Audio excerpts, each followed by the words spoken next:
Welcome to the sixth panel of this conference.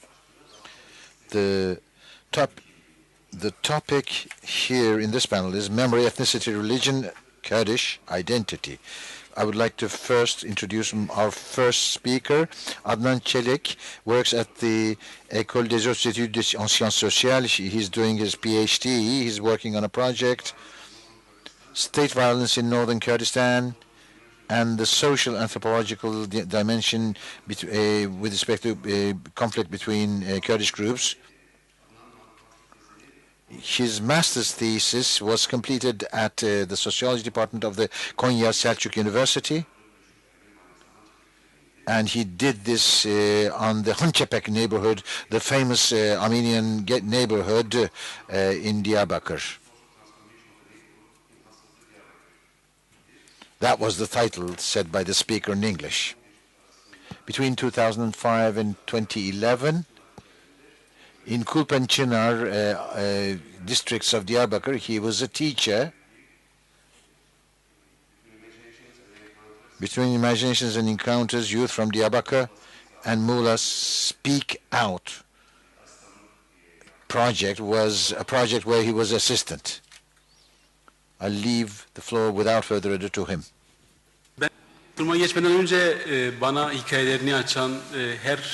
Presentation. I'd like to say that I'd like to thank two families who helped me very much, and I'm really grateful. They are families who did not feel the need to hide their names, and they even encouraged me to tell their story. So thank them again. I will take you now to the high plateau of the Kurds and the Armenians. I'm talking about the Kulp region of Diyarbakır. And in Zazaki dialect, we call this Pasûr. And I know that it is Kulp for others.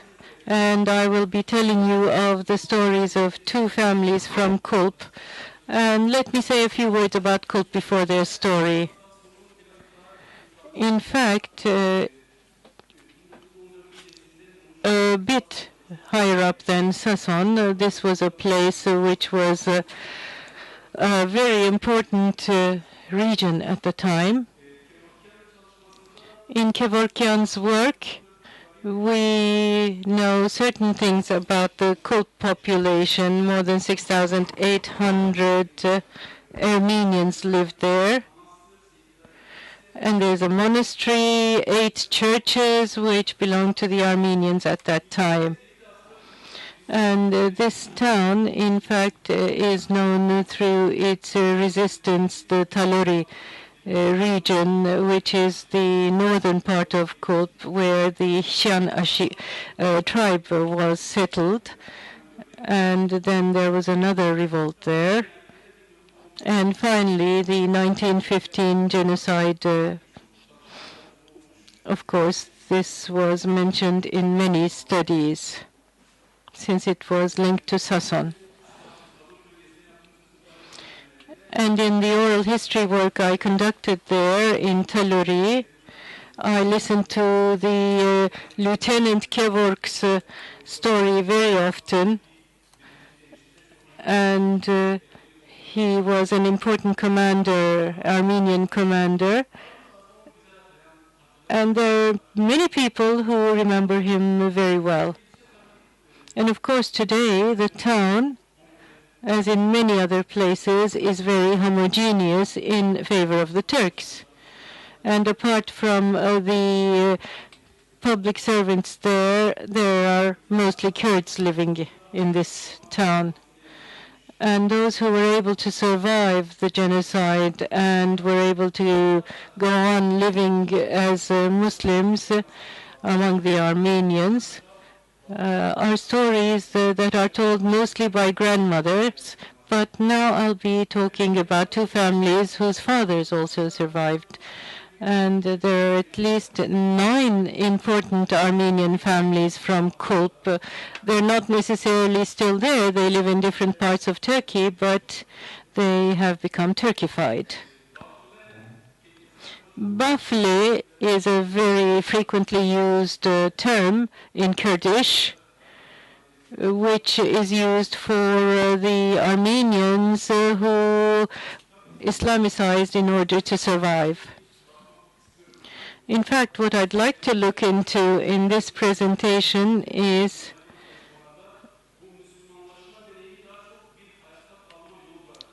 this was mostly recounted as a story of survival. I agree with this. In the extraordinary conditions of war, you can analyze things in this manner, but it is after the interviews I had with these two important Armenian families that I began to think in other terms. So as a result of Islamicization, how was this experienced in the second and third generations? I think we need to focus on that. This was a choice by force that they had made. And what did they do to normalize their lives, and what kind of narrative do they construct? The first family is the Haddad. It is Kurdish. It means iron forger.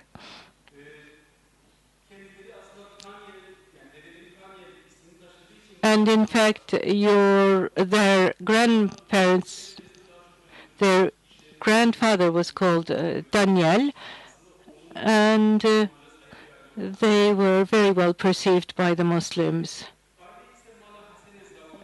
And the other family is Malahaseni Zaku, because they come from Zaku. And they were also able to survive after the genocide thanks to their becoming Muslims. And with the revolutionary socialist movements, they were able to continue their identity within the Kurdish movement. And in fact, what I'm interested in here is what happened to these two families, because one and the other had different tendencies. One of the families was very engaged in the Kurdish political movement, and the other family evolved in becoming better Muslims. So this religiosity and Kurdish nationalism, I'm not using nationalism in a pejorative sense. There are these two variants of the life choices they made. So before the presentation, with your permission, I'd like to tell you of their Islamicization process, and then we'll talk about how we can comment on this. And in fact, I'll be thinking out loud. You might agree with me or not, but I'll be thinking out loud. I did hours and hours of interview with them, so 20 minutes, of course, will not suffice. But I will use mostly the basic terms they used, and I tried to be as loyal to their story as I could. And when they read what I wrote, they said, we will authorize you to do this. So the first family is the Malatonu. In fact, their Armenian name is Pargo, and today we call it Salkımlı. That's the village they live in. Daniel lives in that village. And at that time, he is known as the Reis, the chieftain amongst Kurds and Armenians. And their grandfather lived in Kervank, another Kurdish village, and then when he married, he went to Parga. And they had fields, and they were very rich as a family. In the part where Parga is now, you have different villages where Armenians used to live also intensively, and in fact this region had an important problem of confidence. Especially Kulp is very important from this point of view because it is the very north of Sason, and then you have Kurdish tribes who live there. So it's a sort of buffer zone between these two regions. After the Sason events, the events in Parga also begin to boil, and there are two tribes which are very close to the Hamidiya regiments, and there is an Armenian population which is important in Sasun, and they feel safe there. And we'll see how things turned out. Now, there's something very interesting there. After the first Sasun revolt, Daniel's sister is abducted by a Kurdish tribe, and then they claim that sister. And in fact, Daniel decides, he probably sees what's going to happen in the future. Yes, they have abducted my sister, but we shouldn't organize a raid against them. And perhaps if there are events in the near future, perhaps my sister can help us. And he prevents people from interfering. And he has 5 sons and 3 daughters. And they are soldiers. They're on the Russian border, on the Russian front. Avedis and Ishak, and Straptis and Agop are also enrolled in the army a few years later. And between Bingöl and Genç in the region called Dara, they are killed. In fact, this is the period when the adult Armenian males are killed off. His young son, Kaprik, is given to the tribe where his sister went, the Kapri.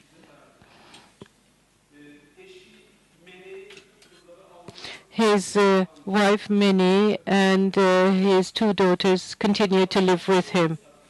Avedis and Misak are fighting on the Russian front.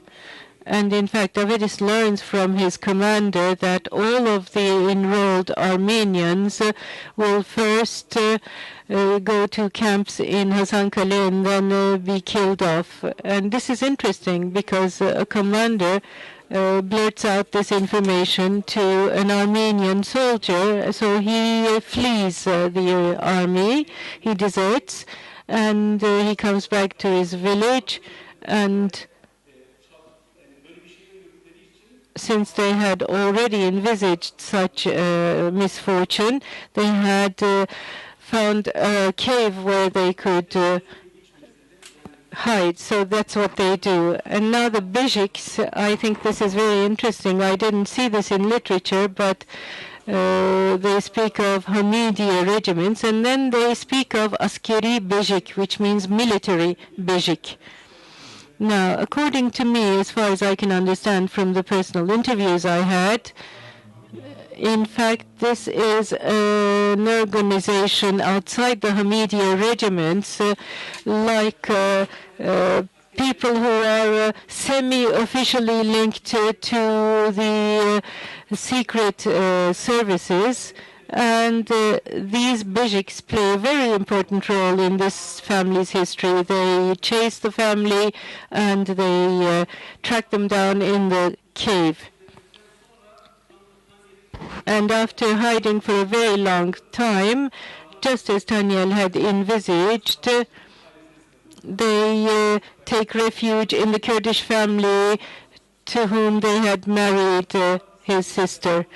But since Nisan and Avedis were young and they didn't enroll in the army, they keep hiding.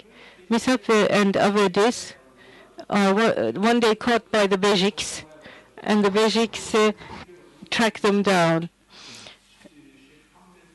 There's the Sheikh Ahmed shrine in a village higher up, and they hide there. This is a story which I've listened to over and over again.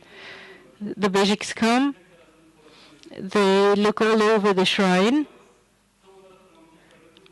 but the grandson says it's as if the Bejiks were blindfolded and they couldn't see, in fact, where they were, and they couldn't find them. And Avedis and Misak must have been under the impact of such an event that they become Muslims. What's important here is that they go to the Dudelia Sheikh in order to declare their Islamicization, and they openly declare that they have become Muslims and they want to go back to their village and to their fields. And if anything happens to us, you need to know this. In fact, this is in fact a contract, a sort of a convention they make in order to confirm that they have become Muslims. And so the sheikh gives them Muslim names and they return to their village. And of course, when they return to the village, they find that some of their goods and property is confiscated.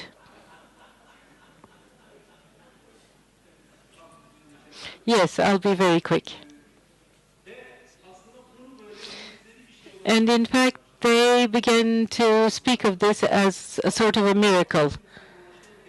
So the Islamicization of Avedis and Misak, and they're going to the shrine of the sheikh, becomes a sort of myth within the family, as if they were symbolizing innocent souls, good people, and that's why they were not seen by the Bejiks, and that is why they became Muslims and found the right way, the right path.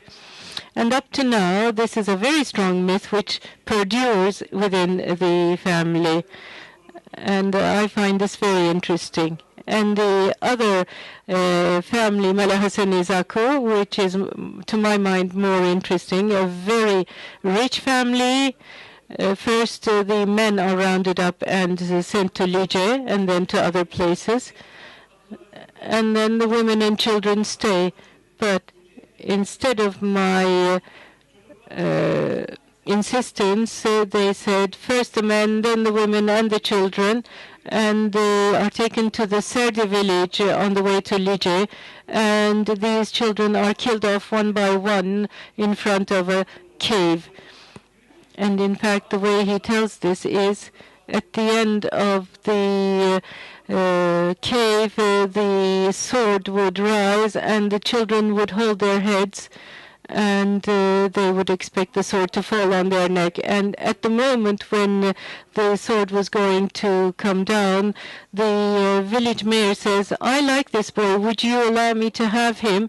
And so Dikran is saved, and he later becomes Hassan. And he is curious about what happened to his family. He comes back to his village and finds that all his family is gone. But at that time, there are some fields which belong to the family, and he is able to reappropriate them.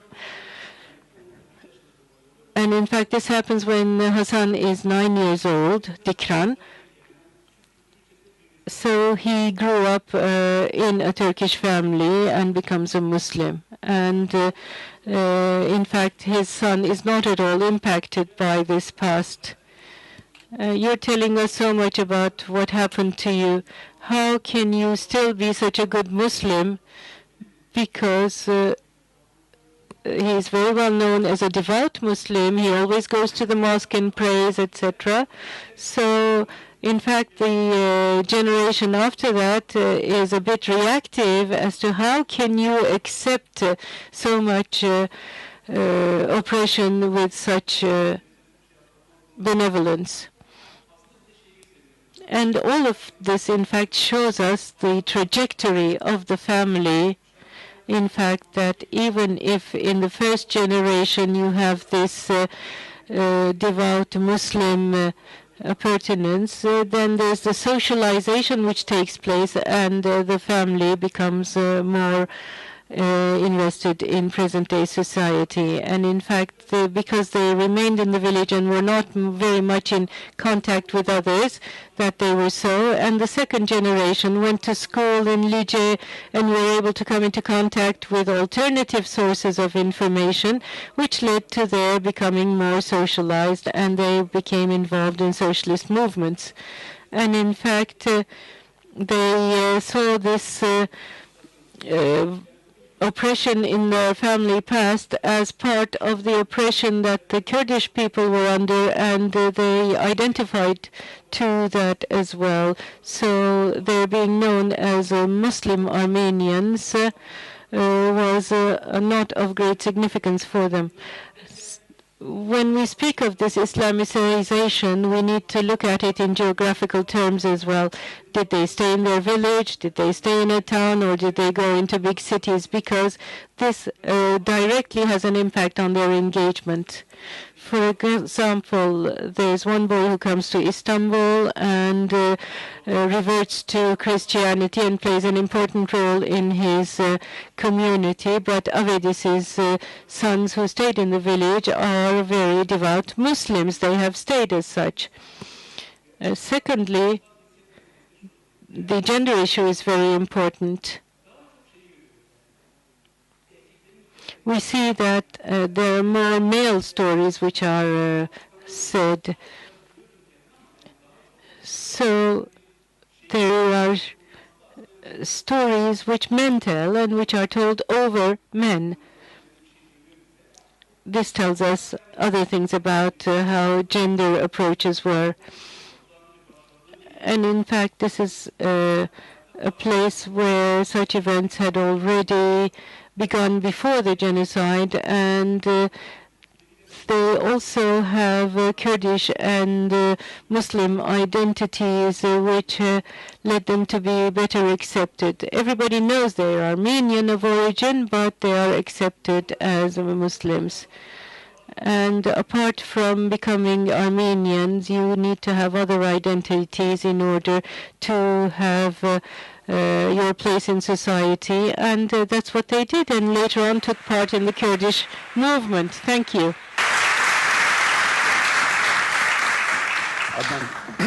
Adnan gerçekten harika. Adnan, this was a most wonderful presentation. I really enjoyed it. Thank you for using your time well. Now our second speaker is Davut Yeşilmen. Davut works at the Modern Article University in the Department of Kurdish language, Turkish language and literature. Well, the moderator was puzzled whether it's Turkish or Kurdish.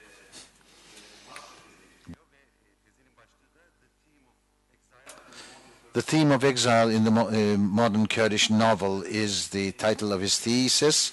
Today he's going to be talking about Kurdish novels, the perception of Armenians in the modern Kurdish novel and representation of collective memory. Yes, go ahead, please. Hello, everyone. In order to talk about very briefly Kurdish literature, after long devastation wars, for the first time it is being written in its fatherland. It's breathing to a certain extent in limited freedom.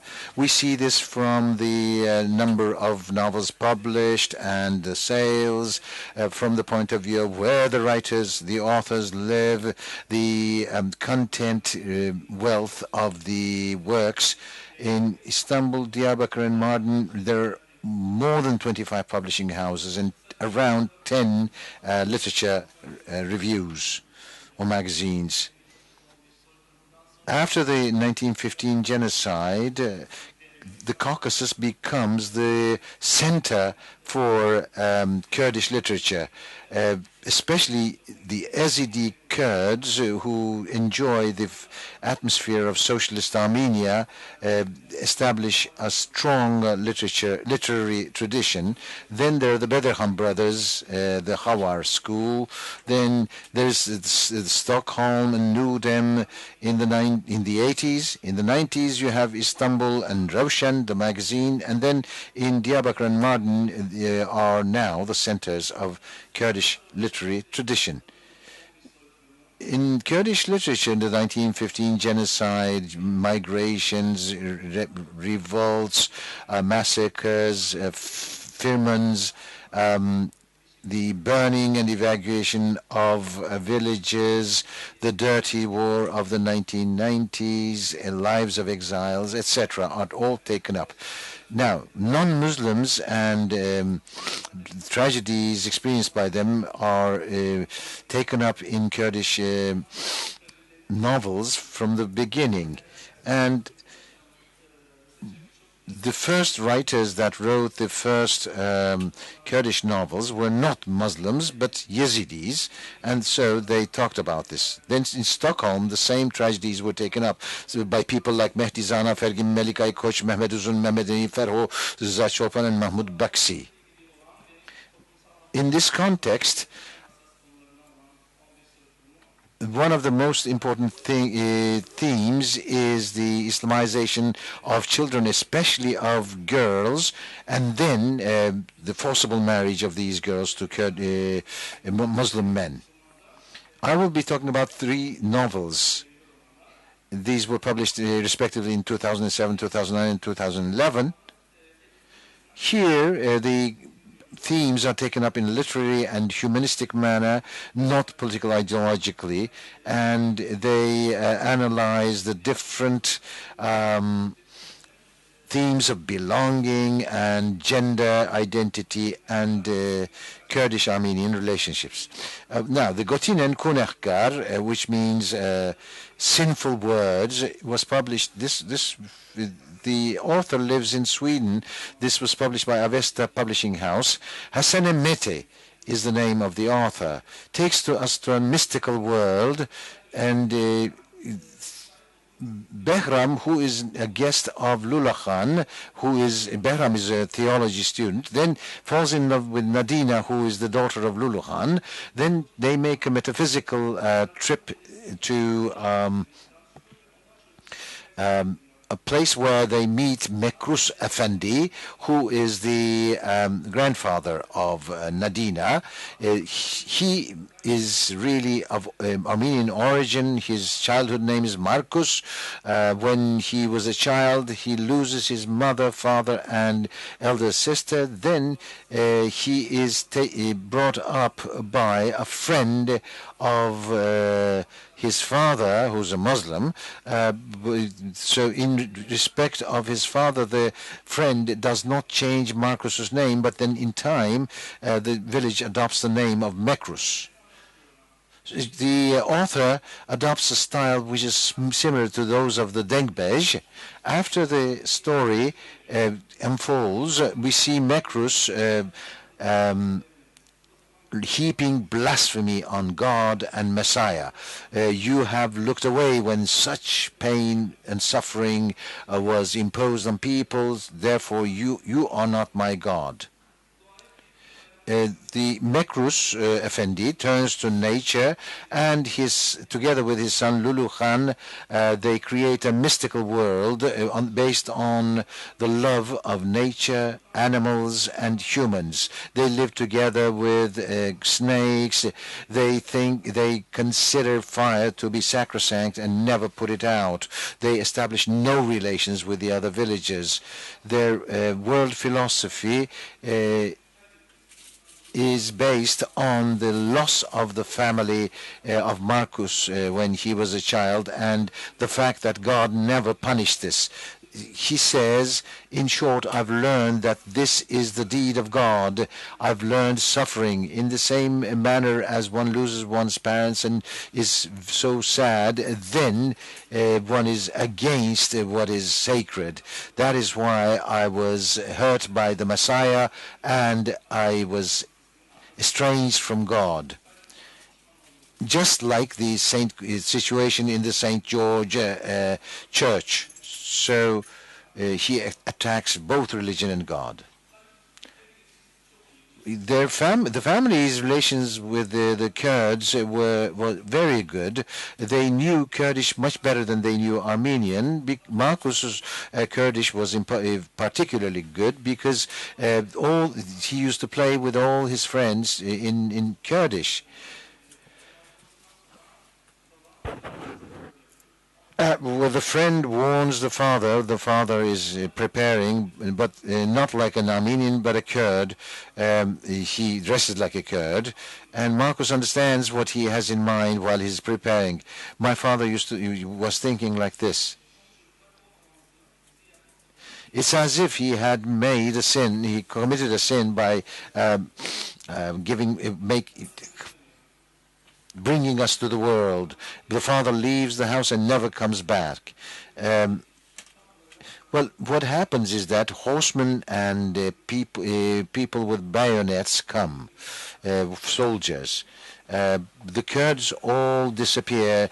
They simply ignore what's happening, although they used to like Armenians so much. In the St. George church, Armenian girls are raped by the soldiers with the bayonets. Marcus, with the encouragement of his mother, goes to the house of Damina Khanim, who is the daughter of an Aga. Damina Khanim keeps Marcus inside the house, never lets him walk outside. Marcus puts the cross on his neck in a small package like a talisman and hangs it on his neck. And then he starts to take the calves to the pasture, so the calves become everything for him: his religion, his prophet, his life, and his religion, his God. He constantly accuses God and constantly argues with him. And he takes the side of the devil, whom he calls Büyük Mir, the Grand Mir.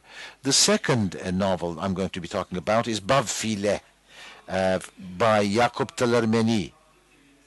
Now, Bav File, what does this mean before I go into the novel? This means someone who's a Muslim but whose father was Christian. It denotes people who were Islamized. Bav means father, Filah means Christian, but Fulach in its origin means slave. Therefore, this means the father was a slave. So that's very humiliating, of course. For the rest of my presentation, I'll be using this word Bav Filah. There are two different stories in the novel. A group of young Turks migrate to Istanbul. The painter Tibet, Nadia Zin, whose father is in Sweden on exile, Levent, who's politically engaged, and Kamran. This is the end of the 1990s, the arrests and the torture. Then we have two Armenian characters, Arman Bey and the Armenian painter Sefiroz. Then there is the Kurdish writer in exile. A second text exists within the novel. This is Bav File, a novel within the novel. This is the tragedy of Prapion, who's an Islamized young girl. We don't know until the end of the book who has written this text. Finally, we find out at the end that this is written by a Kurdish author who's a teacher in Çorum in exile. And this writer, we find out at the end of the book, has a relationship with Sefiroz, the Armenian painter. We also discovered that the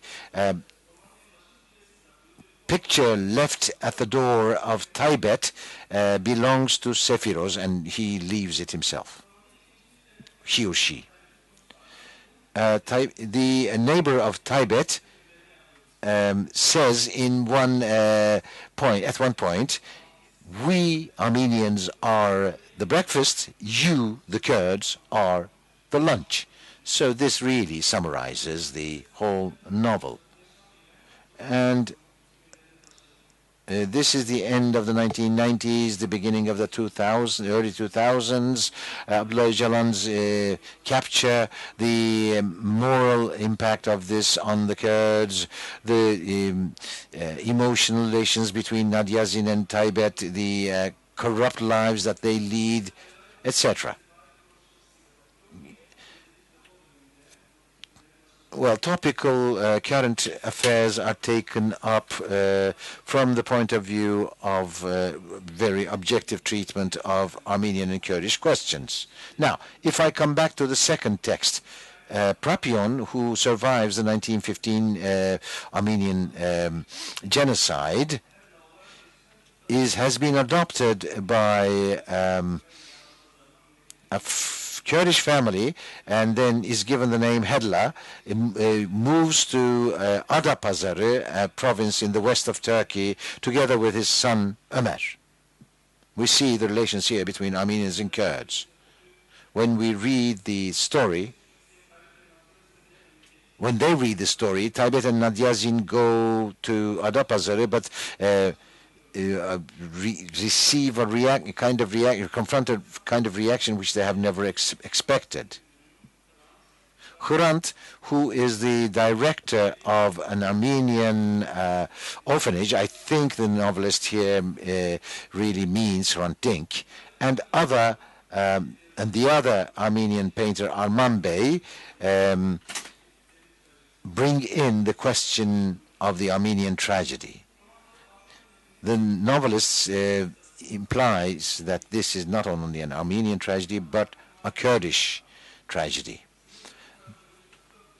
The family is left on the other side of the frontier. There, Arabs, Kurds, and Chechens were killing our old elderly, and they captured the young and beautiful girls. I was only 9. I was third grade at that time. I still had my school uniform on me and my bag on my back. A man, Reme Evdo was his name, he was going to take me. A Chechen, I knew from his cap, came to me and pulled my 2 earlobes, and blood started to spill through my neck.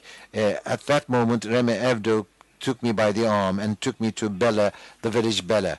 What she experienced in the new village is endless humiliation. She is second-class human being. They always live in deserts and without homes, homeless. Prapyon now looks for her brother, elder brother, who lives in America, and reaches his brother, but the photography is here cut. We don't know whether she finds him. Then another section of the novel has to do with a woman who wants to be buried immediately as soon as she dies. But she dies in the night, so people need a shroud, and Prapyon has kept her shroud in her chest. Everyone knows this, so the Muslims go to Prapyon and say, give us your shroud. And she says, you left me naked when I came here into this village. How can you now ask me for my shroud? Another sector of Prapyon's life, we listen from her son Ömer. On a cold night, when Prapyon is in her deathbed, when I was reading the Quran to her, a guerrilla group came to the house and wanted me to show them the village room. I didn't want this. They forced me. Prapyon is now arguing with these people, and when the debate starts with the Kurd struggle but comes to the Armenian question, you did the same thing 70 years ago, says Prapyon. They killed Armenians through the hands of the Kurds. Prapyon, of course, liked the guerrillas and kept them in her house for hiding, but always told them about this tragedy.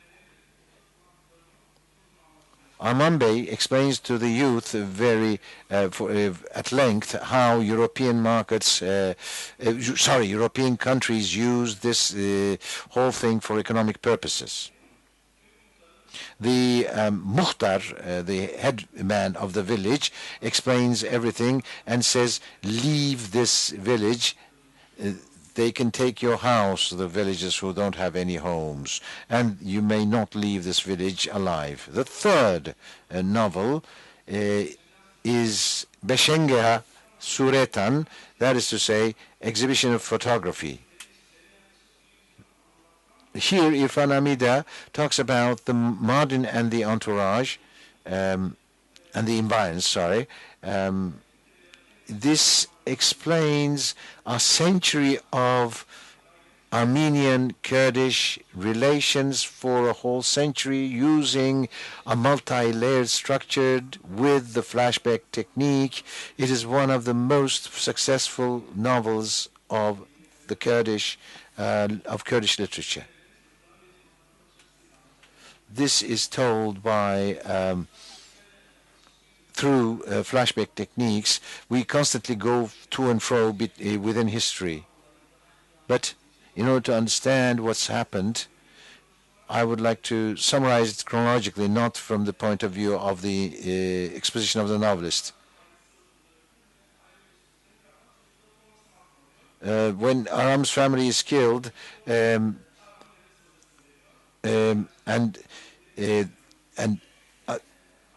Aram is given, when their family is killed, Aram is given to a madrasa imam and hoja, and the ashkan is given to a rich Kurdish beg. Then we learn that Aram becomes Selim and Ashkan becomes Fatma. Selim becomes an imam, a madrasa student. Ashkan, when she gets married,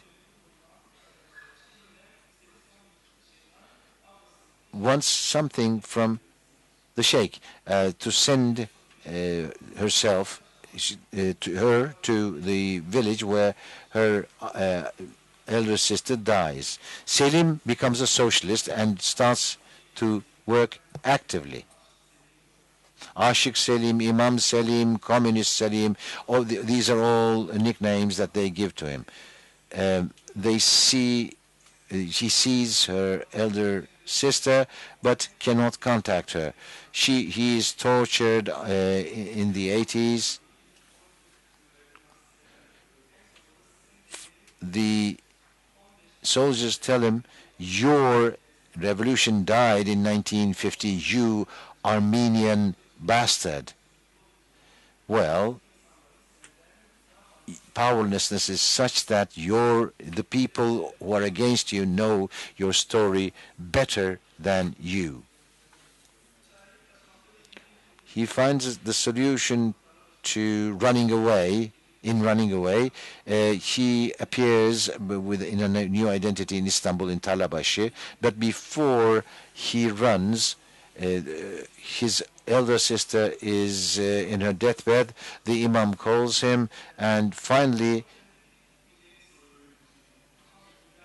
he finds the possibility of talking to her. The imam says, Allah protects the poor, so you would go to heaven. Who else would go to? Well, Fatma Hanım says, well, one day I'm tied to the Allah, and the other one day I'm tied to the Christian God. Am I going to go to heaven? And Mullah Selim, her brother, says, I don't believe in either. But Fatma Hanım cannot even listen to him. I am an Armenian. Babfala, I am a Babfala. I'm not only a Babfala, but I'm a Christian, she says. I was a child, and they took me away from the lap of the world.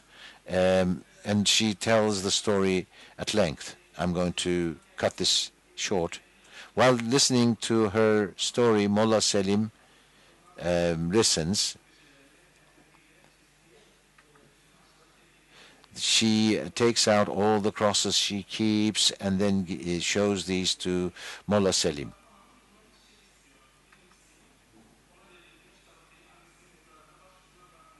First of all, she asks her to put the cigarette box made of silver to her mother's tomb.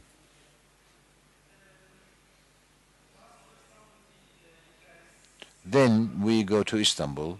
I have to skip that over.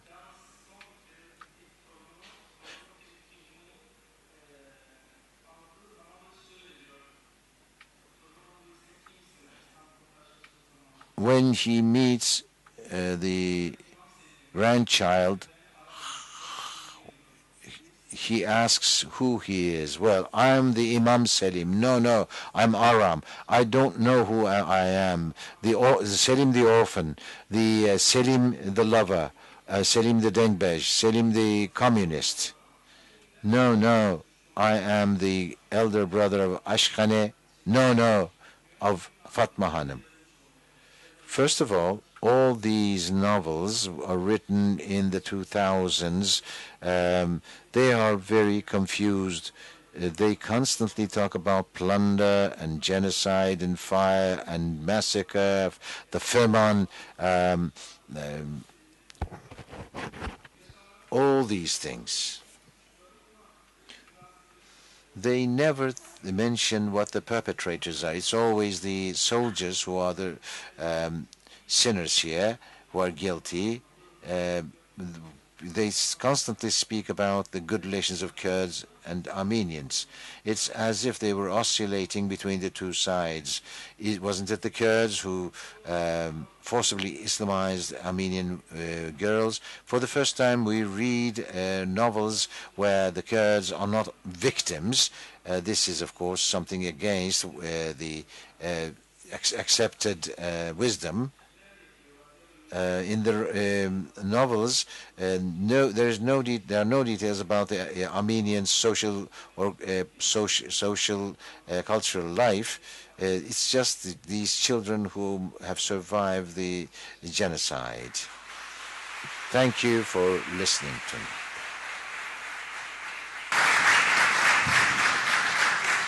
Çok teşekkür ederim.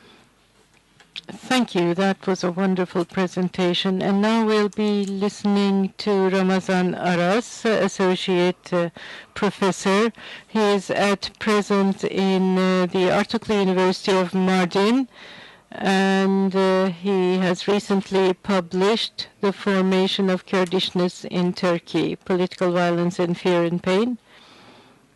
Ramazan is interested in a project about traffickers over the Turkish-Syrian border. And he's also working on Kurds, Assyrians, and Armenians in Eastern Anatolia. And he will be speaking of Misilmeni, an analysis of perceptions of Muslim Armenians among Muslim Kurds. He'll be speaking in English. Thank you, Yektan.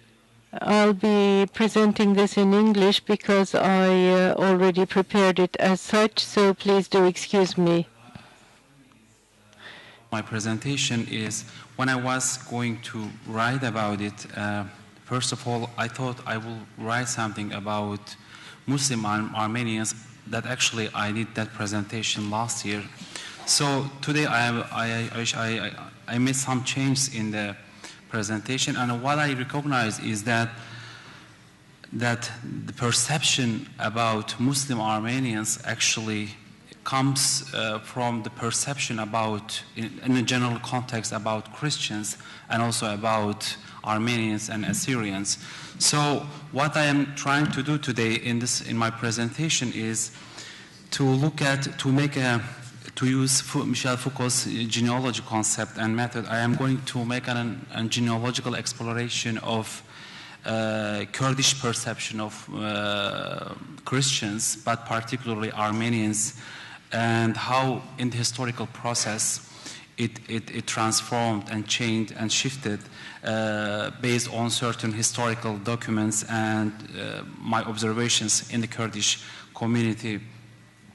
And then I will look at this concept of Misilmeni. I will try to explain it and how it has a kind of formative role in the discourses of Kurds about Christians and Armenians and the other Christian subjects in the region. So, the 1915, the history of 1915 caused the Armenian community and constructed them in the history as outlawed the others, and there be Armenianness has been defined as an evil and marker of infidelity among Muslim communities in the newly founded Turkish nation state. Under this cruel process of stigmatization of Armenians as traitors, Armenian subjects who were left to the protection of Muslim families most of the time faced unbearable disgust, loneliness, and marginalization in their host family settings, and had to carry that stigma in the later generations. Furthermore, these generations of Muslim Armenians that emerged in the post-1915 era have suffered due to their Armenian roots despite their new Muslim identity. Going beyond these discussions and analysis on the burning issues, what I want to do here is to raise some fundamental questions and then try to find some answers to them. And I ask, what kind of social and political circumstances did prepare a ground for these perceptions and cruelties? How can we understand the mentalities and perceptions about Christian communities among Kurds that were dominant in that era? What kind of factors played a great role in the formation of perceptions about Christian subjects, and from there that continued about Muslim Armenians? How can we decode or deconstruct the certain perceptions that were popular in the mainstream Sunni Kurdish community? And what I am asking here, that actually we have to ask the same questions from the other angles for Turkish community and also Armenian community, and I'm asking that we have to need to analyze and examine how these communities before the First World War came to that point, that antagonism between these communities, how it emerged, and what kind of factors, political, social, and religious factors played a role in that polarization of those communities. First of all, there is need to investigate the roots of these perceptions and look at some historical documents that addresses the Armenian question in different angles. In this context, I want to look at the writings of Kurdish intellectuals before the First World War as one of the sources that document how Armenians were perceived in that era among the Kurdish Muslim intellectuals. Furthermore, these intellectuals point and how they point the danger of hostility between both communities that was created by the Hamidian regime in different perspectives. The Islamization and Kurdification of Armenian remnants of 1915 caused new forms of traumas in the region that we have been listening by different speakers since yesterday. Because most of the times, these new members of the Muslim community were not appreciated due to historically rooted biases and prejudgments. In the Kurdish perception of Armenians, 1915 becomes a breaking point in the history of the region that generated hate, antagonism, and anger toward Armenians that continued until today. It's interesting to see how these emotions were mirrored sometimes towards Muslim Armenian subjects. In some parts of the Kurdish community, particularly in Mardin, Siirt, Batman, and surrounding regions, Muslim Armenians were named and called Misilmeni instead of Müslüman. in their new family and community settings. So exploration of the concept of Misilmeni, which can be defined a kind of softened version of Müslüman as a definition of not completed state of Islamization and as an exclusive concept, will allow us to understand the roots of these perceptions about Muslim Armenians. To begin, here I argue that there is need to understand in general that Armenians were perceived by Muslim Kurds in the past and how that perception has changed or not changed in the historical process. When we look at the statements and writings of Muslim Kurdish intellectuals in the early 20th century, in the 90s, we face the heterogeneity of different understandings and perceptions of Kurds about Armenians. So there is fragmentedness and diversity of perceptions about Christian subjects in the Kurdish community, and the perception of these intellectuals is one of them. So, and I ask that how these perceptions sometimes shifted to negative ones, then we need to ask how these negative perceptions were generated and disseminated towards also Muslim Armenians. To me, there are certain historically constructed political, social, and religious reasons behind these perceptions in the Kurdish community. The first one is the impact of the statist narrative that has been circulated through different apparatuses such as media, education system, political discourses, and religious apparatuses.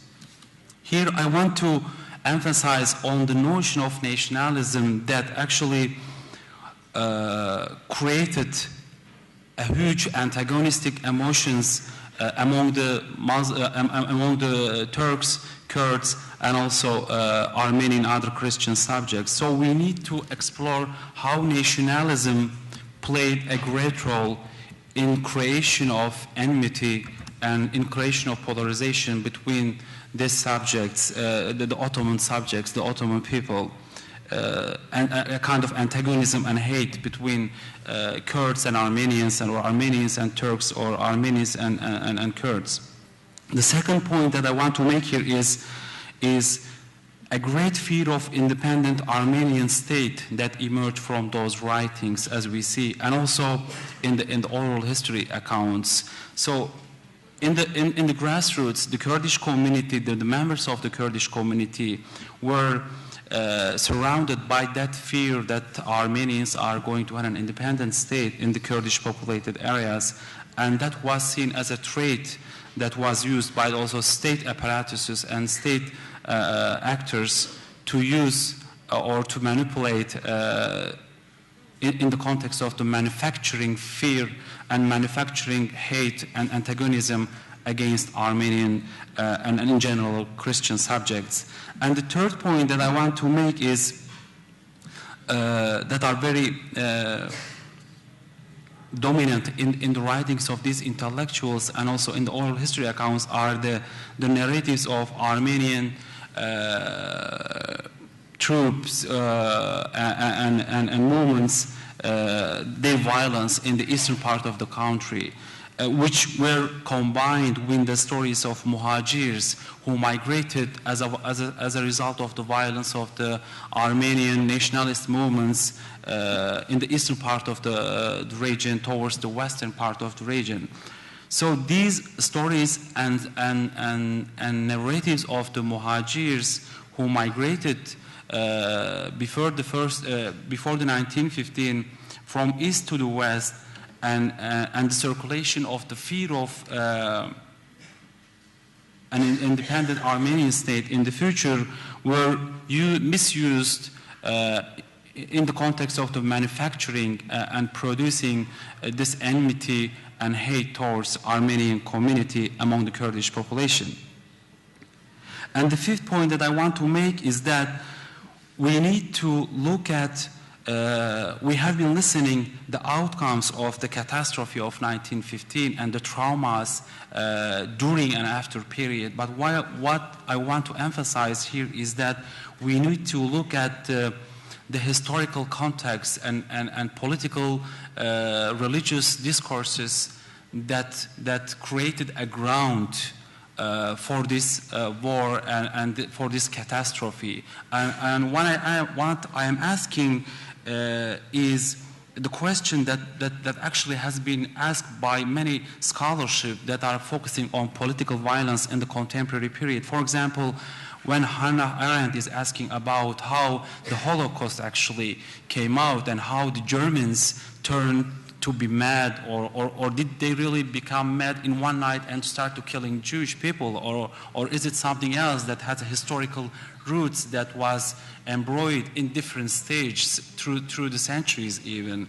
And the second person that I want to mention is Mahmoud Mamdani and his work on African case, the Hutus and Tutsis, and how this antagonism was created by colonial internship, and how the colonial powers created that enmity between two communities that actually has been living for centuries next to each other, and how and the third one maybe, and also we need to mention also Ellen Feldman and Begonia Aretaga, two anthropologists that are working on Irish case, and how different negative stereotypes about Irish, in Northern Ireland, how Irish people in the English society, and how these stereotypes were circulated in the context of having a consent or legitimization of the violence, state violence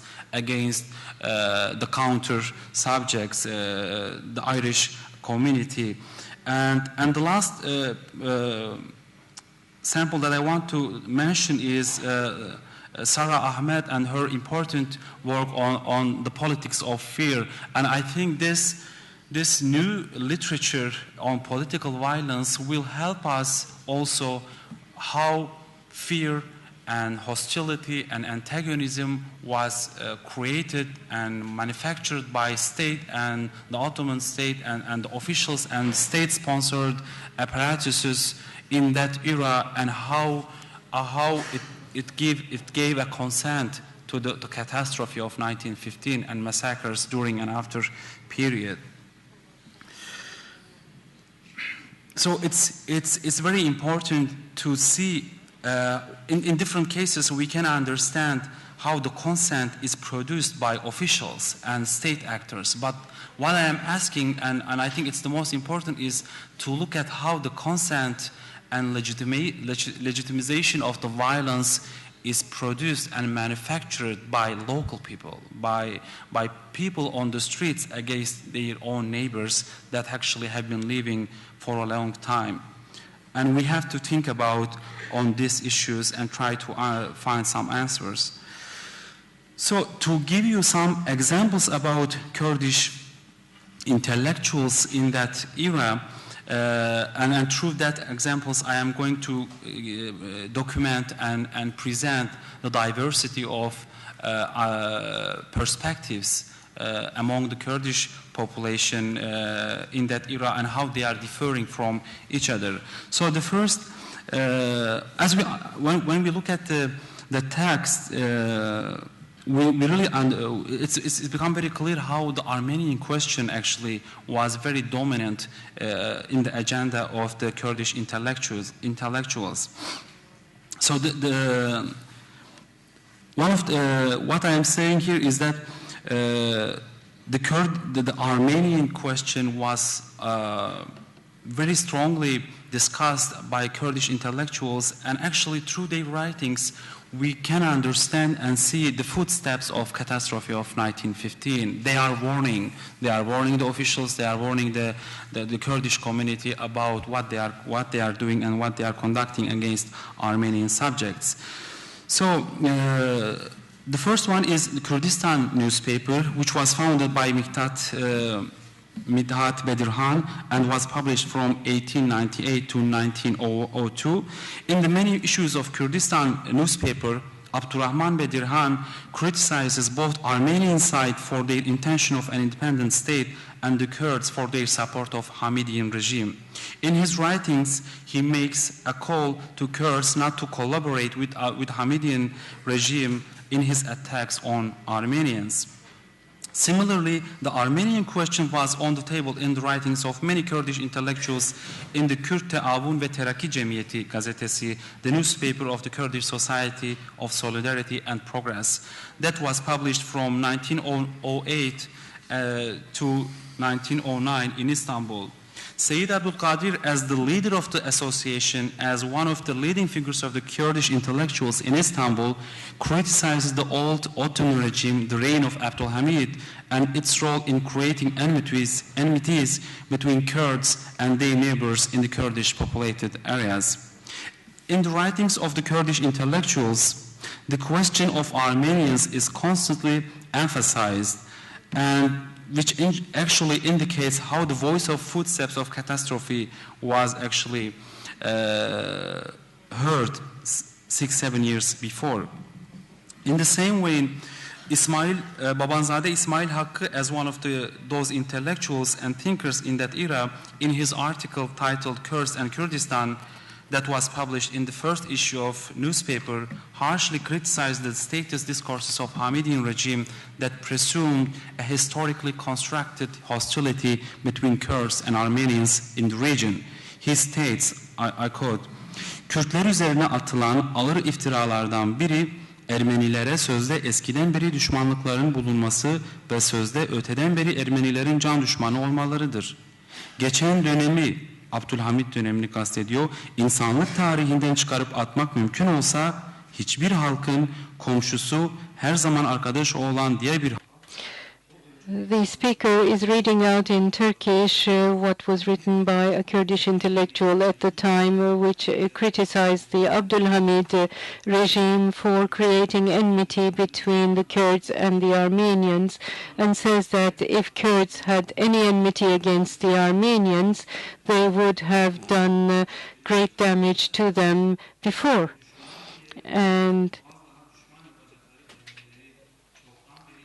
we would have annihilated the Armenians long ago if we had been their enemies, says he. And Kurds are respectful of non-Muslims' rights. Regime, the Hamidian regime, and then he talks about his dreams for a new future for the Kurds, Armenians, and other Ottoman people under the reign of new government as visioned a new era. And we have the similar discourses in both newspapers, and I want to just skip because the time is running out. And this is important in the same context. Bediüzzaman Said Nursi, which later became very influential figure in the modern Turkish history, in his work titled Münazarat, visions a peaceful and happy future based on the condition of having an alliance and friendship with Armenian subjects. When they ask him, Ermeniler bize düşmanlık edip hile ve hiyanet ediyorlar, nasıl dostluk üzerine ittifak edeceğiz? And responding to questions about how they could be friends with Armenians, and says it is the autocratic regime which was the reason for this enmity, and now that this regime is gone, we can say that we can have alliance and friendship with Armenians, and our future depends on this.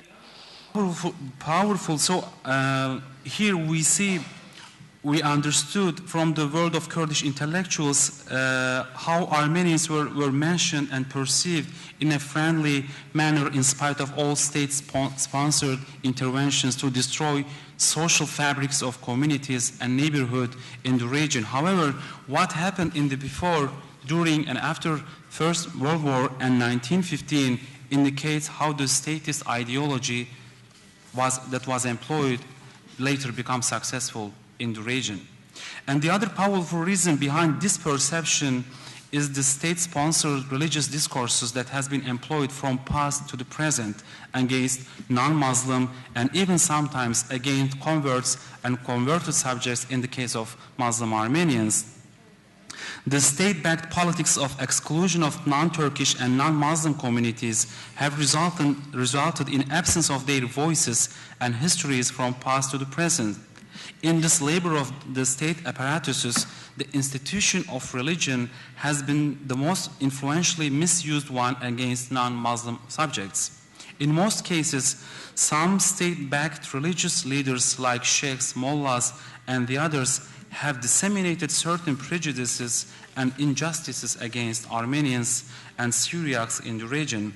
In the case of Naqshbandi order leader Sheikh Seyda, which was centered in Cizre, Şırnak, and who passed away in 1968, he was very influential in 1950s and 60s in the region, and local people influenced by his sermons developed new negative forms of behavior against Christian subjects. So I want to ask why the religious leadership in the Kurdish region had that kind of mentality. Some of them, of course, not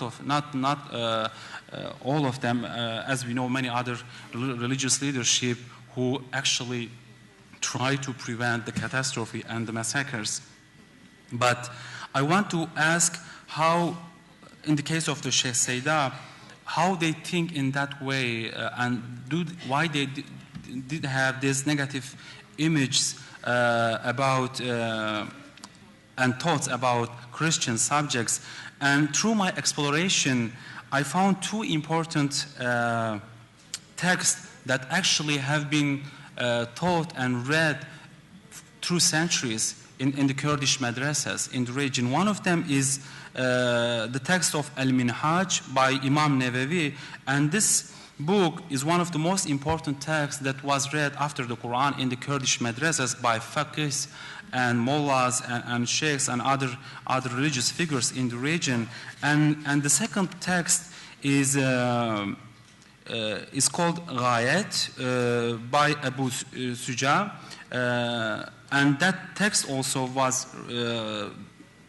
widely read and used in the Kurdish madrasas in the region. So what I am arguing here is that, and these both texts have very negative images and discourses about Christian subjects and about Ahl Kitab, and which doesn't fit into the actual Islamic discourses about Ahl Kitab in the Quran and other religious texts. So what I am saying here is that this negative annotations and discourses in this kind of religious text that widely circulated in the Kurdish madrasas and community were also incorporated in that era, where they were incorporated in manufacturing state-backed discourses against Christian subjects in that era. And that's why local Kurdish people, Kurdish subjects, were some of them were that much easily or in different ways involved in the massacres against the Christian subjects. And lastly, I think I don't have time. What I am trying to say, to summarize, is that in the literature on in the literature on Armenian question in Turkey, I guess this point is generally missed, and this point of questioning and exploring how these communities, Kurds, Turks, and Armenians, came to such point of antagonism, enmity, and hate that they felt towards each other. And there is need to explore that era and how different factors, different figures, different institutions were employed, used, or misused in that process in order to manufacture, in order to produce a hate toward Christian subjects and particularly against Armenian subjects. Thank you very much.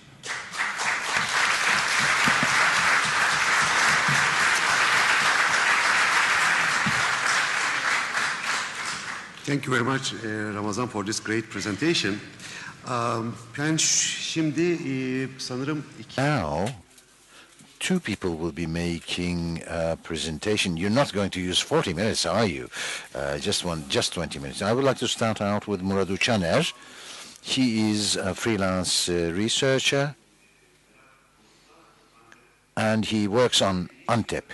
And interestingly, Kevork Çavuş is leaving his imprint on our panel because Murad started out by finding a photo of the wife of Murad Çavuş, the Çavuş, and she has a 3-volume novel on Antep Armenians.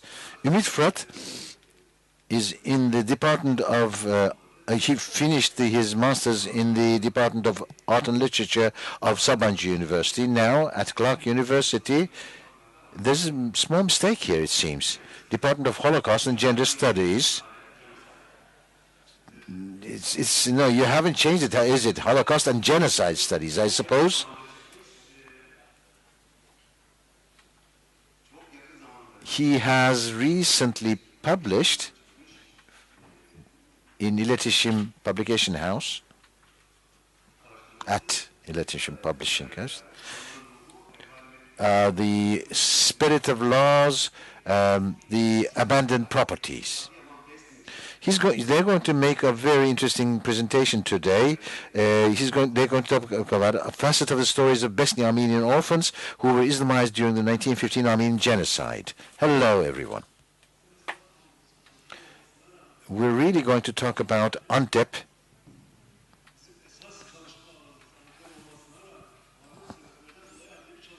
We were not able to study Antep. We wish to present Antep as well. Besni is 500 kilometers from Adıyaman. 50 kilometers, sorry. In 1915, in Adıyaman, 700 Armenians and 100 Syriacs lived. They were the artisans of this region. The Turks, the Syrians, the Syriacs, the Armenians and the Alevis lived all together. Of course, naturally, Turks had come to this region much later than the others. There is an Armenian cemetery which is 1,600 years old, which is testimony to this state of things. And in this cemetery, the Armenians and the Syriacs lie together, and they shared their joy and their sadness. There is perhaps, you don't have this even in the rest of the world, it seems to me. Many Syriac names were really names of Armenians. In our story, we will be taking up the Besni district, which was tied to the Adıyaman Sancak at that time. Besni is in the west of the Adıyaman province. To its north is the Gölbaşı district. To its south is Tut and Araban and Halfeti. Besni is the names Behesne. It means beautiful in Syriac. So this is a beautiful city. According to the Patriarchate's figures, 4,450 Armenians lived in 1915 in this region. Kesun, Surfaz, Shambaya, Tut, Belvere, Raban, Avase, and Hoçkashi were some of these settlements. In 1915, they had to leave around 400 houses and 128 shops to go on deportation. There were 3 churches and 1 monastery belonging to the Armenians. Besni had 4 schools, and there were 320 students studying in these schools. The survivors of the 1915 genocide saved themselves by taking refuge in the houses of the Alevis. They suffered so much. Some were left in order to save their parents. They never came back. some went to the provincial center of Adıyaman. Kahtan, Narınca, Ulubas, Kafardis, Gerger, Venk, Haspia, and many other villages were here. Many Muslims living in these villages used to go to the church in Adıyaman. Among them, Ali, Mehmet, Mustafa, Osman, and many other people were there. They went to the priest of the church and they told him their suffering. They were Muslims in daytime and Christians at night. The 1,800 women and children of Besni and very few men were sent on deportation on the 28th of July. They were thrown into the Göksu River.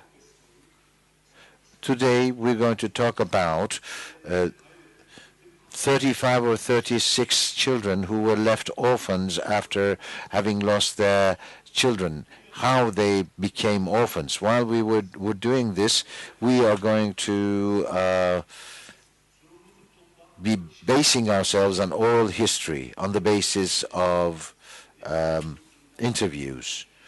We will be talking, we have talked to 4 interviewees. These people are grandchildren of the people who were deported. So we're talking about here converted Muslims. These people are around 50 or 60 now. They are artisans engaged in the arts of copper and leather and jewelry. 4 of them, all 4 of them, 4 of them live in Gaziantep. One of them is someone who has converted to Christianity and become baptized and lives in Besni. They share the stories told them by their grandparents and their parents. Before we go to the content of the interviews, let us note certain things. First of all, during the 1915 deportation and genocide, there were children who were orphaned, and of these the number is around 35 or 40. They don't all come from, secondly, they don't all come from Besni. Along these people, there are children who come from Zeytun, Maraş, Malatya, Sivas, Bayburt, and other provinces or districts. Together with these, we reach the figure of 35 or 40. The third and important point is that, including the people we interviewed, all the orphans are almost all related to each other, because these orphans were all intermarried, and there are also certain Muslim families who marry them to their relations. We use the names as A, M, E, and M-A. They are related to each other, relatives, but we can go only all the way back to their grandparents. Before that, there is nothing. Before leaving the floor to Murad, I would like to thank we would like to thank these people that we interviewed for their courage. Although, unfortunately, we have to use code names for them: A, M-A, E, and M.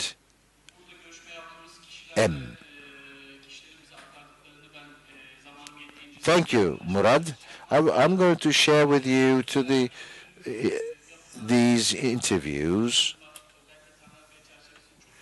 Well, Taner established the framework of this assimilation and conversion very well yesterday. Today we're going to try to make it concrete.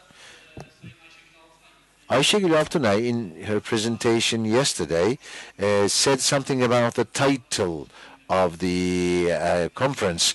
Well, Islamized or converted to Islam. In our case, this is Islamized, that is to say, forcibly converted. Of course, there are different motivations with respect to conversion, but here the motivation is force. Let's start with A's story. He was born in Besni in 1966. He is an Armenian, converted Armenian, both from the paternal and the maternal side. His grandmother, paternal grandmother, is from Cassandra in Bayburt. The father hides in the haystack, but the soldiers find him and they take him and go away, and they never hear of him again. They are exiled to Malatya. According to what the grandmother says, she is 7 with her siblings, 3 and 2. According to the what the grandmother says, she is put on a truck with the siblings, but the mother is taken away. So they wept very much after her mother. They are taken to an orphanage. The peasants came and took the children they liked in order to make them servants in their houses or to have them work at the farms. Because there's war, there is a shortage of labor. Therefore, they took these children from the orphanage.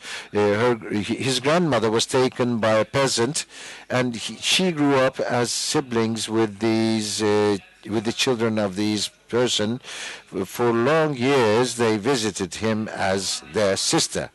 The peasant is from Besni, takes her from the orphanage in Malatya and takes her to Besni. Then the Albayrak family, takes the grandmother and takes her into their home. They raise them as their own child and marry them with A's grandfather. And inside the left wrist, there are tattoos in both the A's grandfather and the grandmother, giving their names and year of birth. The grandfather was born in 1900 and had 3 sisters. The youngest sister was born in 1914. Her name is Ayşe, and the other Ayşe is M's grandmother. This is how the relation is established. Ahmet is 15 years old, that is to say the grandfather is 15 years old when the genocide takes place. Then he was born married in 1927 and went to serve in the military. The father of Ahmet was a very good copper master, and his mother's side is from Besni, the Annons. They are the biggest manufacturer of wine. They're very wealthy. Adnan has 2 children, 1 son and 1 daughter. He's taken to the military. His wife, who's the mother of the maternal grandmother of Ali, she's 28. Captain runs into her and says, "Do not look for your husband, go back home." And then an 18-year-old kid is taken away when she's going back. This is Bogos. We used to call him Bogos Mustafa. The woman says, "Sell him to me." As what R tells us is that this woman is very wealthy, belongs to a very wealthy family. She has gold coins. She makes them into bars and gives a few of these to the captain so as to save the Bogos Mustafa. Bogos Mustafa comes back to Besni, and they are said that he established a family. If Bogos Mustafa says, the family, grandchildren of Bogos Mustafa say, if it weren't for your grandmother, we wouldn't have been here today. And there, of course, marriage between the 2 groups. This way, there is a relation established between the orphans. We asked the following question. Why do you hide your Armenian identity? I said very clearly, fear. When I was a child, I used to play with the children in Besni. I used to have a fight, and the mothers used to come out saying, the bastards of the infidel. Of course, we didn't understand. They, of course, hid their feelings. I hope nothing happens to our children. The parents of these children are taken away in daylight. As A will explain it to us further, to be a convert or an infidel is really a label that has been transmitted as a disease from generation to generation. A says in 1971 he's a very young child, 5 years old, 40 years have gone by, and we are still infidels, considered to be infidels. A goes back to his Armenianness in 1992 fully. Nowhere did he hide this identity any longer, because we did not do anything evil. We have not done anything, so why should we shirk from saying we're Armenian? He says it is vital for him. Now, one of the common observations they make is the following. They say that the Armenian community does not accept these people who be converted into Islam and then gone back to the Armenian community. They are in limbo. You go to the Muslims, they call you infidel. You go back to the Armenians, you're called the remains of the sword. So, but the Armenians call us infidel, son of infidel. Well, why don't you assimilate them? If you make them Muslims, why do you write in their identity cards Armenians? Another one that we spoke to is M. M had just discovered that he was Armenian and had gotten baptized. But he said there was no connection between his being baptized and his being Armenian, because he considers Armenianness to be based on the linguistic basis. His relation to A is like the following, as follows. A's grandfather is the cousin of M's grandmother. The Aisha that we spoke about a moment ago is the daughter of Abdullah and born of Hava, and she was born in 1914. The M that we talked to was born in Besni, and then they used to work in jewelry. They gave all the money during the deportation to the security. They had to the security forces. When they this way reach Adana, they go to Adana and then they work, and then they go to Konya. According to M, they go back to Adana somewhat later. They send two people to Zeytun. They receive money in order to get money from their relatives in Zeytun, and according to M, they are brought to Zeytun. There is no agriculture, there's no property, everything has been plundered. Troops were sent from Maraş to Zeytun. To the Armenians, they said, Murad Pasha is calling you we're going to take you to Murad Pasha. Murad is Fırat, that is to say, the Euphrates in Turkish. So they're going to drown them there. And some were dead on the way. Then they bring these people in front of the Euphrates. When they bring these to the Euphrates, the son of Sarkis, Mustafa, says the following: look, this is Euphrates. You follow it, there will be a water to your left, and Sufaz is defined. Sufaz is an old Armenian village 10 kilometers to Besni. Mustafa is around 13 to 15. Our interview, M, says the following: at 15, he's told to go to Sulfaz.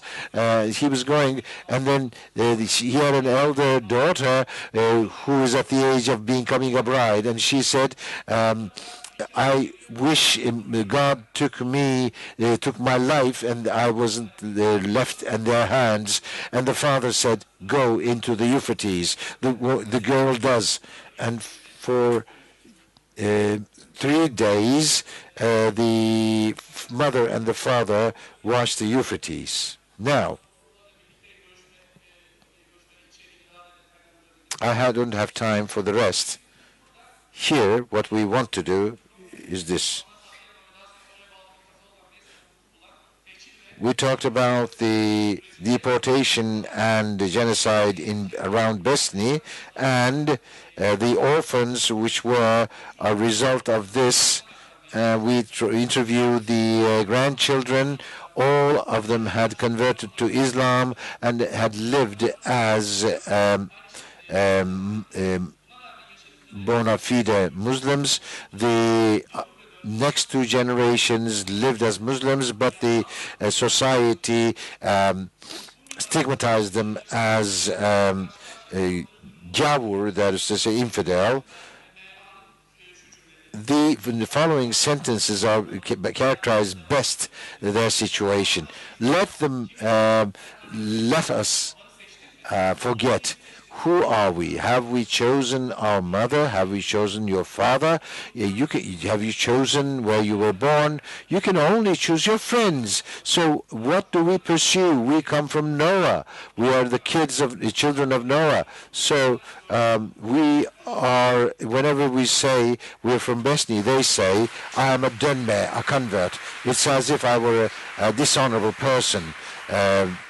So these are the 2 testimonies that explain best. Thank you, Ümit and Murad. Very impressive presentation. I think the best moderation is little moderation, that is to say little intervention. But I would like to say one thing for just 1 minute regarding this topic. Whenever the west of Armenians, the north of the Kurds, and the east of the Turks is spoken about, I always remember when I was doing research in Armenia in the National Library during the noon vodkas, which I liked very much. There was the director of the library. He asked me what I was doing, and I said, well, the question of Kurds, Turks, and Armenians. He said something I can never forget. He's saying it in Armenian. And the Armenian who doesn't have sheep is a Kurd.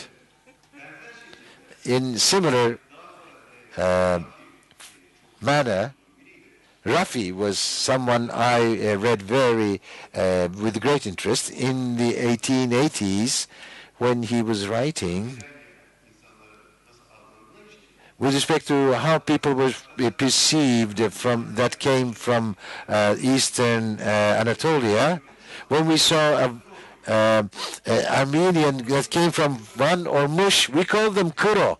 Well, that means they're Kurds, of course, because Kuro means young Kurdish person. Tarihi bir yandan bu kaos, bu kimlik parçalanması, bu akışkanlık. So this mobility between these 2 ethnic groups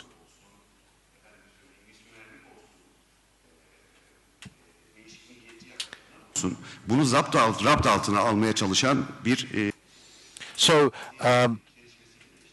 this is really a strange situation, and there was a bloody history here, despite all this fluidity and the mobility between the 2, and this horrible history. On the one hand, attained certain successes in forming certain patterns. Nonetheless, the transitivity and fluidity of identities in this region was not destroyed. It created new identities, and this panel today reflected this very, very well. And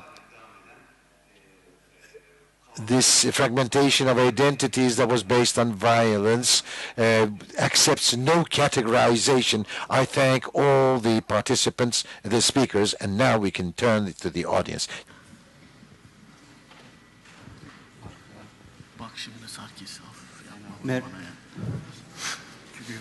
Siz mi? Buyurun.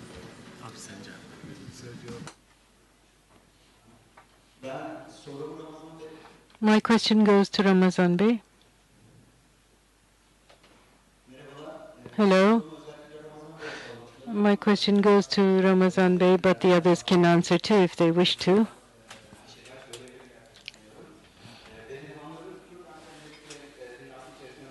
The Bedirhans play an important role amongst Kurdish intellectuals with their impact on Kurdish culture. But I can also easily say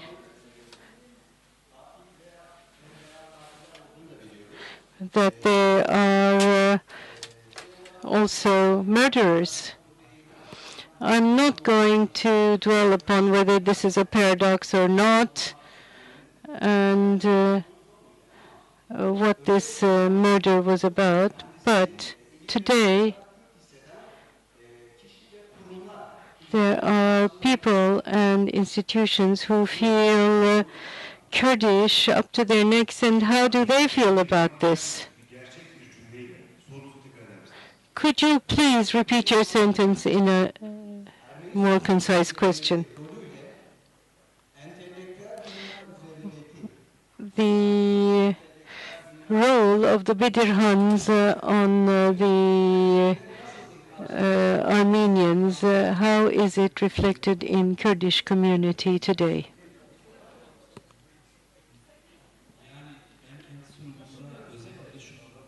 In my presentation, what I try to emphasize is this. In fragmented identities, we're talking about these in Kurdish society, in Armenian society, and I believe that it would be quite pernicious to speak of a monolithic identity. And here we need to speak of how these roles need to be considered in this society. How do we speak of Said Nursi? People do change within time, like societies and communities too. So how do we see Bediüzzaman before and after? And 20 years later, how is he perceived? So there can be differences of perception. When we look at the historical events experienced by the Kurds, we see that there's no homogeneous reaction to this. There are those who adopt the statist narrative, the statist discourse, and you can find them today as well, and there are those who oppose it. In fact, I must say I didn't really get your question.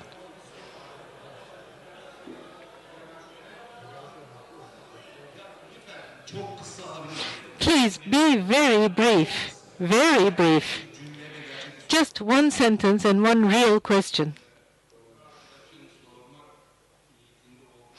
I think this is to open up a little bit what the other intended to say.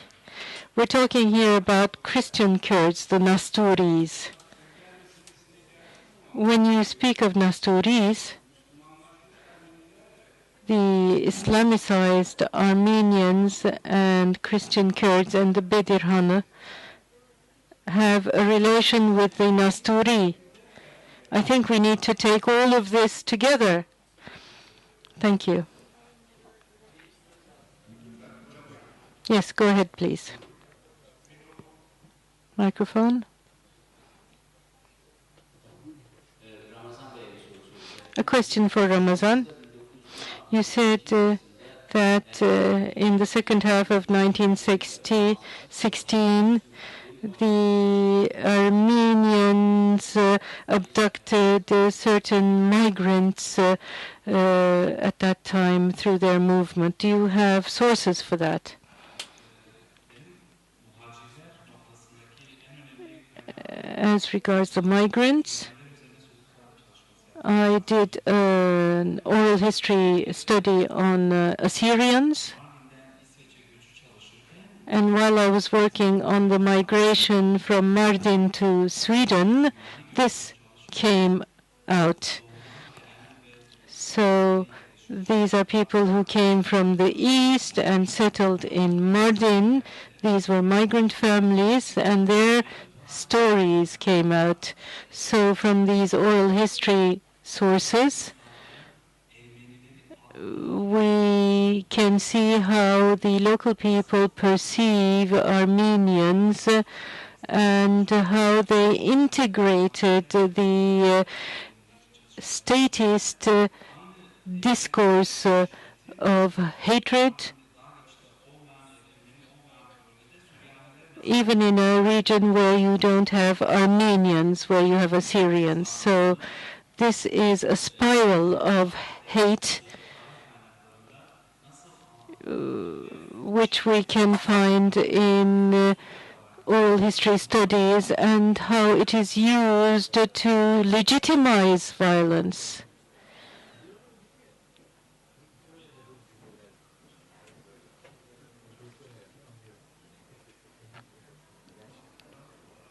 There are questions in the back. Let's begin with you. We're mostly focused on the past. I have a question looking to the future. The Kurdish question in Turkey is not settled. At some point, we can assume that something will happen in Kurdistan, and the Kurdish question, for better or worse, will be settled. And I would like to know, and the question is speculative, what we can expect in terms of community relations when or if a Kurdistan emerges, or somehow the Kurdish issue is resolved or settled in Turkey. Excuse me, whom did you address your question to? The question will be addressed to the panel, but specifically to Ramazan and Aras, who somehow addressed how the Kurds perceived Armenians before the genocide. Okay.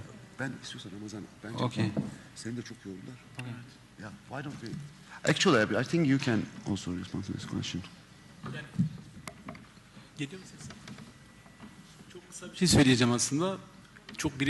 I'll say something very brief. It's a very personal response, like your question. What is described as a missed opportunity for peace is something we're much more closer to, I think, as regards 1915, because the political consciousness has arisen and is much more mature, much more optimistic, and much more closer to living together in a diversity of cultures. And I think that we have suffered so much from the Turkish nation-state practices that we do not want former experiences to be repeated. What I understood actually from the current situation as an anthropologist that is working on political violence in the Kurdish community, I can say that there are 2 points to make here. On the one hand, yes, as Adnan has mentioned, there is a changing mentality in the Kurdish community in different aspects and in different streams. It's not only Kurdish leftist movement, also conservative or religious fragments of the Kurdish community, think in different way about different subjects and problems in the contemporary Turkey and also the Armenian question and the others. Last year I made a presentation on Muslim Armenians, and some of my interviewees were Islamist Muslim Armenians. They are politically Islamist and define themselves as Muslim Armenians. So among the religious circles also, the mentality has changed concerning the Armenian and the Christian question in contemporary Turkey. But on the other hand, we have extreme Kurdish nationalist fragments also who totally consider geographically the region as Kurdistan and visions a Kurdish nation state which will bring a lot of other problems and repeating the Turkish nation state project, unfortunately. There are two streams, but the first one is more powerful to my understanding, to my observations in the region. I think Ümit also wants to respond to this question. Teşekkür ederim. Ben genel olarak yani Kürt siyasi hareketinin Ermeni soykırımı konusunda. Now, I'd like to say a few words about the Kurdish movement. Now, it's very clear what the complicity here is. There is an alliance of criminals. So before you confront this reality, the very just demands of the Kurdish political movement will always be questioned. There is a very urgent necessity to confront the complicity in the Armenian question of the Kurdish involvement, and so we need to open up on this. There are signs of this. We know that Osman Baydemir tried to speak of this, but was silenced by the Kurdish movement. And of course, we can't totalitarize the Kurdish movement, but there is a complicity of Turks and Kurds in the Armenian genocide, in their total annihilation. So I believe that the Kurdish political movement should take the initiative and have a very clear political stand on this.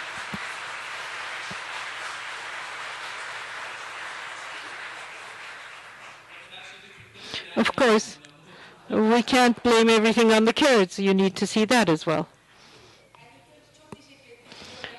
First of all, I'd like to thank you very much. It was extraordinary. I learned a lot. I have two questions. One is for Davut Yeşilmen. All of the novels that you shared with us are so interesting for those of us who cannot read in Kurdish especially. Did I misunderstand you on 2 points? You say that the Kurdish victimization is not brought up here, but Armenians are brought up. Is this something which is perceived apart from the Kurdish victimization? One of the most striking novels I've read was Yavuz Ekinci's Lost Lands. And there you see that there is the story through a family of these victimizations on the one side and the other. Are there other novels? Did you choose those 3 novels which treat the subject, or are there others? And how did you choose those 3? And then, why literature? This is a question for the whole panel. As in Turkish literature, we see that this is far ahead of academic work on the subject. So people who work as intellectuals on Kurdish history, Turkish history, are lagging behind in this sense. And is this the case? And why is literature playing such an eminent role? And another question for the whole panel.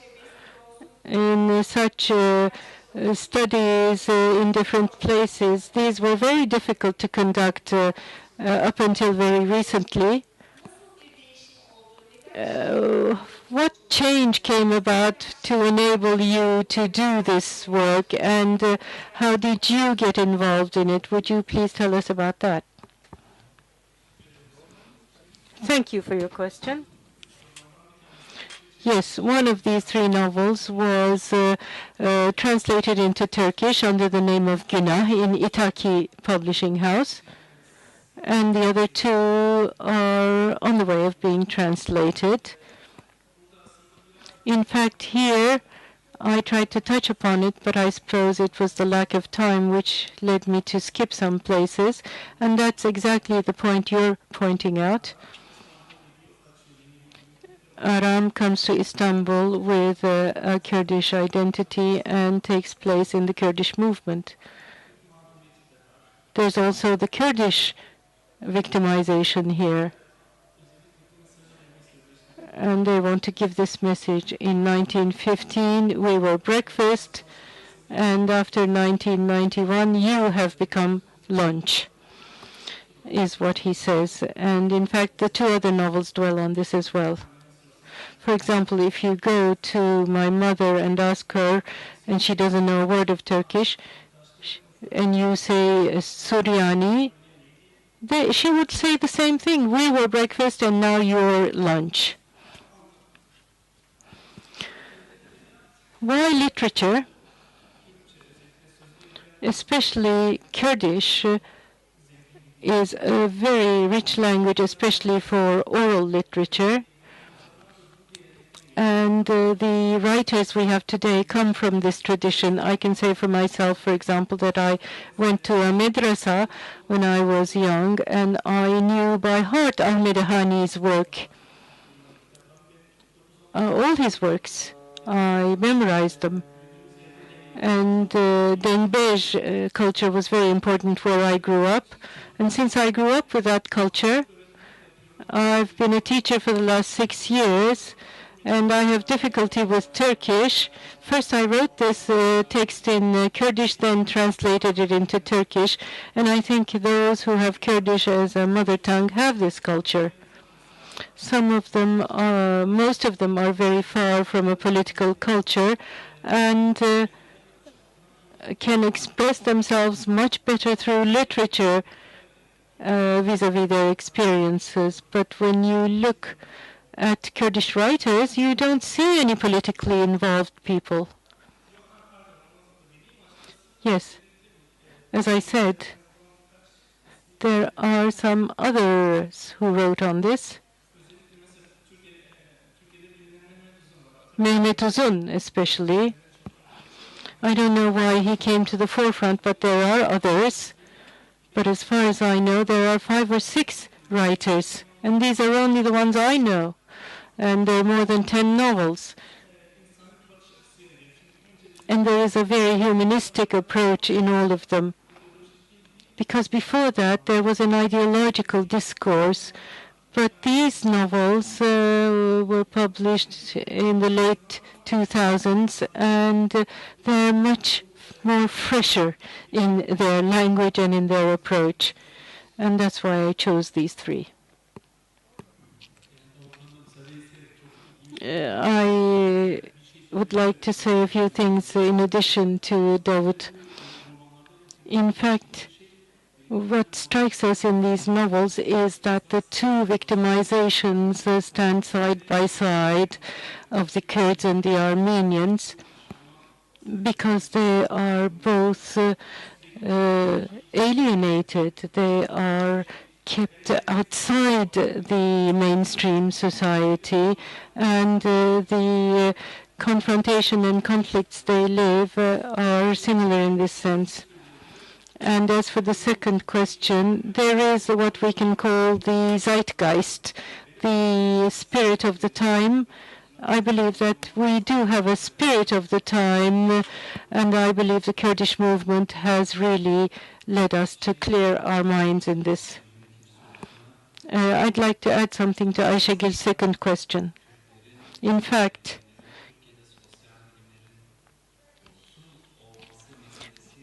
The Kurds and Armenians have been a subject of social research in Turkey for a very long time, but the system tried to create obstacles for that for a very long time. And the Kurdish subjects always had their demands, but the doors were closed. And when you wanted to study a certain subject, you would be warned and say, don't work on this, work on something else. So in Boğaziçi, I saw that some doors were ajar. And on the Kurdish side, there was always this demand, but academia, in fact, was quite resilient, and they hesitated in opening their doors. And when that door began to become ajar,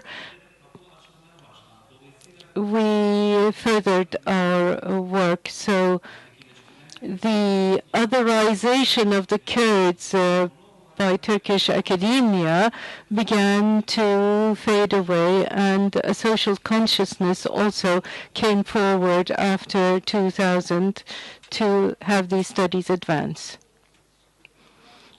We cannot hear the speaker in the hall. She needs to use a microphone. Please tell her to use a microphone.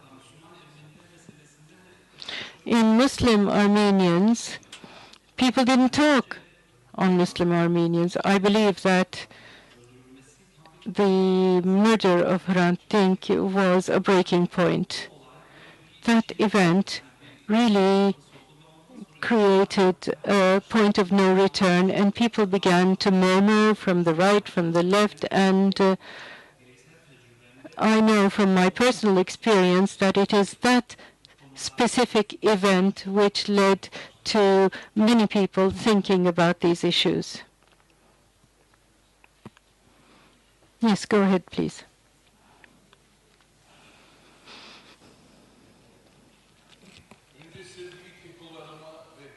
I would like to say hello to my dear Keko. I'd like to thank you from the bottom of my heart. I'd just like to make a contribution about the role of the Kurdish people in the Armenian genocide. I'm sure you know about this, but I just wanted to remind you. As you can remember, the first time this was taken up, it came from Yılmaz Güney in the People's Parliament in Paris. And it is very interesting that Yılmaz Güney himself was in exile at that time in the conditions of those days. This was a cry that was heard high and loud. And it is then that we wondered why we cannot have this sound resonate in Turkey. We knew about the oppression of the Turks in Bulgaria, and in fact even in the 100th year oratorio for Nazım Hikmet, you have parts which have been obliterated which speak of Armenians.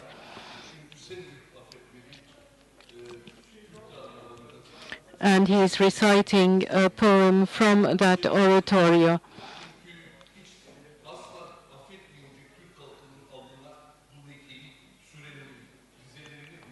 We know that this is a shame on the forehead of Turks and needs to be effaced. But even these can be censured in recent years. But as you know, a few months ago in the democratization process, we lived through some very interesting events.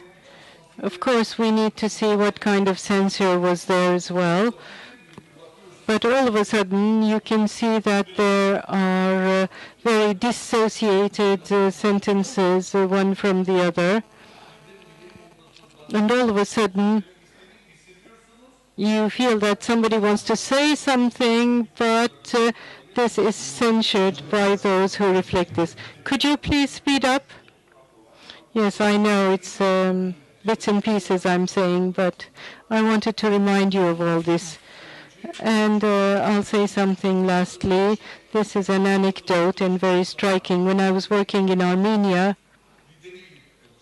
they were going to present me like a Kurdish leader. This was very shocking for me because I was going to meet the chief of the Yazidis, and he was named Hasan Yan. And of course, Hasan followed by Yan was very striking for me. Thank you. I would like to thank all of the participants and the speakers. It was a wonderful panel, and now we have a break.